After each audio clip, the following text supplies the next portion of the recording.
goes off and today you're not hitting the snooze button again. Excited to try out the new runners for a quick exercise before work. You take a step out of bed and feel this strange pain in the arch of your foot that certainly wasn't there yesterday. You quickly fall back into your bed and start thinking about how you might have hurt it. Welcome to Revivelife Wellness Talk Show, where you can learn about health, fitness, and try a new recipe. We're here on Tuesdays and Thursdays at 3 p.m. and Sundays at 1 p.m. I'm your host, Naturopathic Dr. Joelle, who will help you find one tip a week that will quickly, over time, add up to a lifetime of energy. Today's show is about foot health. We'll answer what conditions are related to pain in certain areas of the feet and what you can do to help improve your foot health. We've got Dr. Melissa Baird, chiropractic doctor, speaking about common foot ailments. Jesse Swain from the Urban Element whipping up some anti-inflammatory goodies in the kitchen with natural sweeteners. And then we have Dr. Mark Swayze helping you, all you runners out there. And then at the bottom of the hour, we have Andrea Beausoleil, a kinesiologist, who will give us more great foot health tips. People often take their feet for granted. We worry about our figures, our appearance, and general health, but we always seem to forget about those two things at the end of our legs that carry the entire weight of our bodies in our daily lives. Our feet are subjected to a lot of pressure each day as they transport us from place to place and are often forced into shoes that just don't work. Our Revive Life quiz on foot health for you today begins with number 1. Does the average person spend 4, 6, or 8 hours on their feet each day? Number 2, how many steps does the average person take each day? 800, 8,000, or 80,000? And number 3, do genetics play a role in bunions? So stay tuned so we can learn all the answers. Summertime is just around the corner, so you want to ensure your body's in great shape and you have fabulous feet. Why do we want to be concerned about our feet? Well, each human foot has over 100 moving parts, including 26 bones, 33 joints, and countless muscles, tendons, and ligaments, all working simultaneously to take us to where we need to go. The importance of feet cannot be underestimated. Our feet form the basis of our gait and posture. Every chain of events which gets us from point A to point B starts and ends with our feet. With each step, our feet take a pounding, absorbing up to 3 times our body weight, cushioning the blow for our shins, our knees, our hips, and our spines. Our snacks for you today revolve around using your feet for hiking all around the wonderful trails of Ottawa. Number 70 on our 101 snack list is banana flax chocolate chip muffins. Bananas are great for bone health due to the potassium. The potassium found in bananas neutralizes the high amounts of sodium in one's diet, thus allowing for healthy amounts of calcium to remain within the body. Potassium is not bananas' only claim to fame. Bananas also contain high levels of FOSs that, along with insulin, promote calcium absorption. Number 71 are our pecan cranberry muffins. These ones are my personal favorite. The cranberries add more antioxidant power, while the protein in these treats make it a perfect mid-hike snack break. And then we have number 72, rainbow muffins. Who knew you could add veggies to muffins? Simply shred carrots and zucchinis to these gems. Your kids will even gobble them up. This recipe is thanks to culinary expert Corey Keeley. My top tips for healthy feet for you this week are: walk or run barefoot wherever possible. This gives your feet a chance to be fully responsive to changes in the terrain, posture, and gait. Balance on one leg for a few minutes each day. This challenges the proprioceptor nerves in your ankles while strengthening your calf muscles. Studies have linked the ability to stand on one leg to decrease risk of ankle sprains in athletes. Consult a podiatrist or chiropractor and get fitted for proper shoes, especially if you're prone to injuries. Remember to take care, as your feet again carry you over 115,000 miles over your lifetime, which is equal to nearly 5 times the circumference of the earth. When it comes to exercise for your feet, don't throw in the towel. Simple exercises that you can do any time of the day can make a difference. As we head into the break, I'll leave you with the throw in the towel exercise. You'll need a towel and a basket. When sitting, reach slightly forward to pick up the towel with your toes and then drop the towel into the basket. Repeat it a few times and then switch feet. This one helps to improve balance, your ankle, toe, and plantar muscles. Coming up next, Dr. Melissa Baird with more on foot health.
Welcome back to Revive Life. I'm naturopathic Dr. Joelle. Today we're speaking about an area of your body that 8 out of 10 people surveyed in 2009 said they suffered from at least one concern relating to it. What is this area, you ask? It's your lovely feet. You might not think of your feet as a part of the body in need of stretching, but in fact, a stretch can really help your feet stay fit. The muscles in your feet have a close relationship with those in your legs. Pain in the leg muscles makes it hard for foot muscles to comfortably do their job and vice versa. Also, many stretching exercises benefit both the feet and the lower legs. A tendon stretch for you is simply to stand with both feet on a step or a phone book with your heels extending beyond the edge of the step. You may want to hold on to something just to keep your balance as you shift your weight towards the heels and gently stretch the muscles and tendons in the back of your lower leg. This one's great for runners. One thing you may or may not know about me is that I love high heels. I mean, what woman doesn't? But our next expert is going to share with us exactly what happens when we wear them, especially if you're like me and have bunions. She practices with techniques that can be utilized on different age groups, a wide array of conditions, post-surgical patients, patients with arthritis, and other spinal-related diseases, so that each and every patient receives a treatment plan specifically tailored to their own individual needs. Welcome, Dr. Melissa Baird from Glebe Chiropractic Center. So, okay, tell us, the audience, what happens when you wear shoes like these? Okay, so let's start from the toes and work our way up, because it actually affects your body all the way up through your spine. Okay.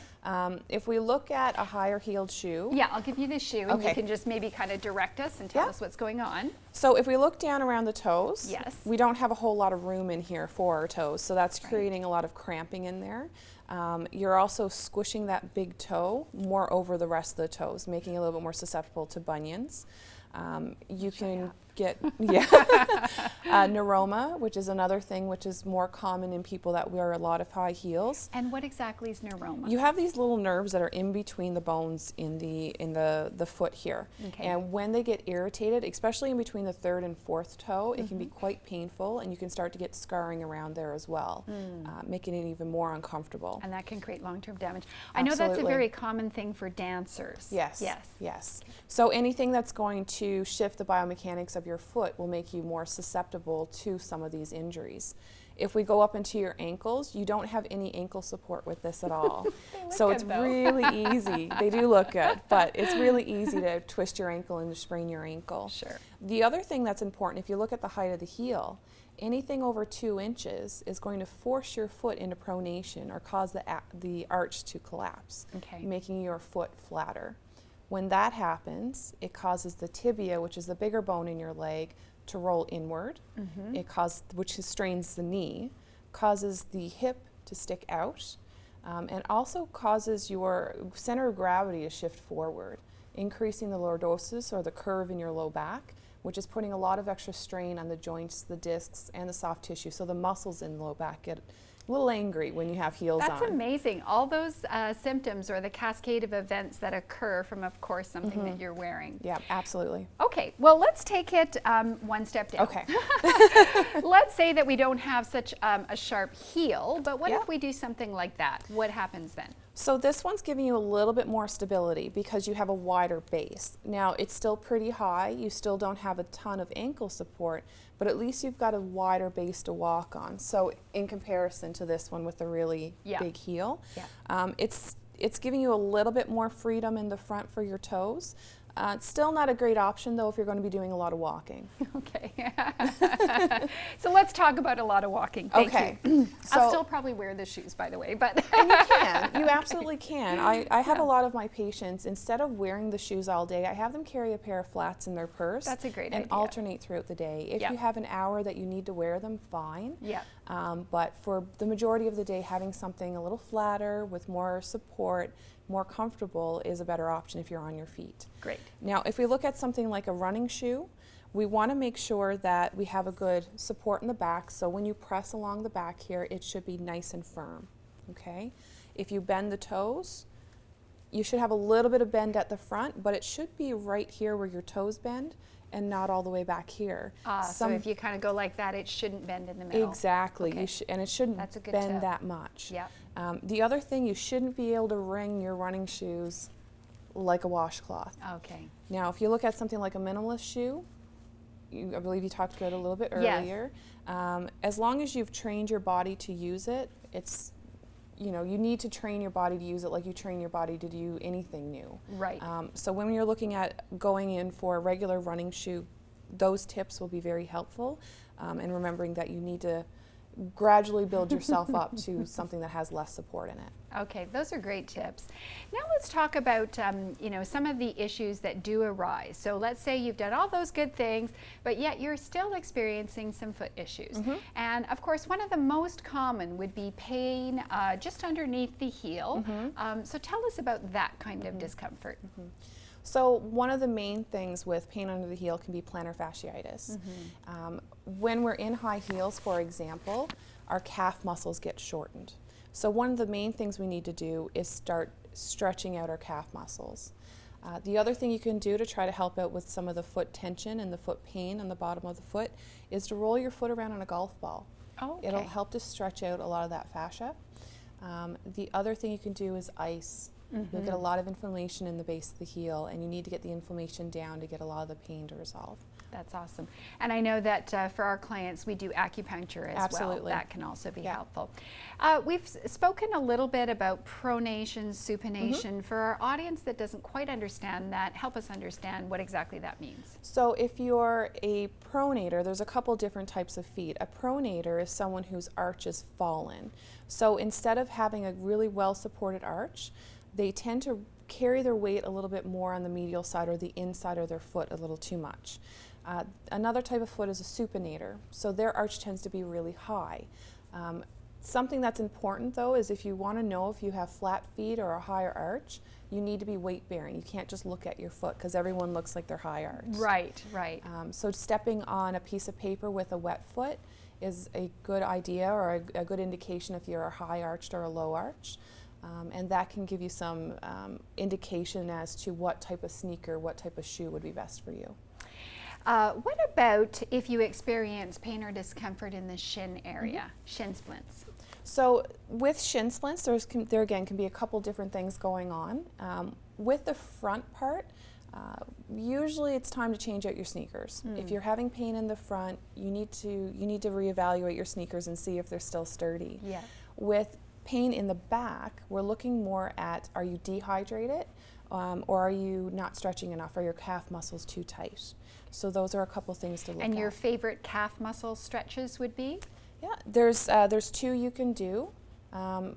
One is just, can you stand up and I'll just show you, it'll be a little easier. Yeah. So one that you can do is if you just bring this leg back and you're stretching like this and you're bringing your knee in front of your toes. Okay. The other one is to keep your legs straight because you have two calf muscles.